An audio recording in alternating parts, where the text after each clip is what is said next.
Hi అండి, YouTube లో videos ఎలా అప్లోడ్ చేయాలని అడుగుతున్నారు. ఎలా అప్లోడ్ చేయాలో చెప్తాను రండి. ఫస్ట్ యూట్యూబ్ ఆన్ చేస్తే ప్లస్ సింబల్ వస్తుంది, అది క్లిక్ చేస్తే వీడియో, షార్ట్, లైవ్, పోస్ట్ అని వస్తాయి. నేను ఇప్పుడు షార్ట్ వీడియో అప్లోడ్ చేస్తున్నాను కాబట్టి షార్ట్ సెలెక్ట్ చేసుకున్నాను.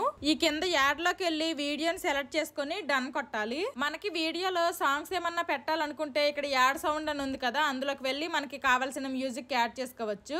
ఇంకా పక్కన ఏ అని ఉంది కదా, అది క్లిక్ చేస్తే మనకి వీడియోలో ఏమన్నా టెక్స్ట్ పెట్టుకోవాలంటే పెట్టుకోవచ్చు. తర్వాత కింద ఉన్న నెక్స్ట్ నొక్కి టైటిల్ ని మనం ఇంగ్లీష్ లో గానీ తెలుగులో గానీ పెట్టుకోవచ్చు. పెన్సిల్ మీద క్లిక్ చేసి మనకు నచ్చిన ఫ్రేమ్ ను కూడా సెలెక్ట్ చేసుకోవచ్చు. విజిబిలిటీలోకి వచ్చి అన్లిస్టెడ్ లో పెట్టి వీడియోని అప్లోడ్ చేయాలి. రిలేటెడ్ వీడియోలో మనకు నచ్చిన వీడియో పెట్టుకోవచ్చు. యాడ్ పెయిడ్ ప్రమోషన్ లేబుల్, మనకి ఏదైనా బ్రాండ్ వాళ్ళు ప్రమోషన్ కోసం మనీ ఇస్తే ఈ లేబుల్ ఎస్ లో పెట్టుకోవాలి. ఆల్టర్డ్ కంటెంట్ అని కొత్తగా వచ్చింది. మన వీడియోలో ఏ యూజ్ చేస్తే ఇది కూడా ఎస్ లో పెట్టుకోవాలి. కామెంట్స్ ఆన్ ఆఫ్ కూడా చేసుకోవచ్చు. మిగిలింది ఇంకో వీడియోలో చెప్తాను. Bye bye.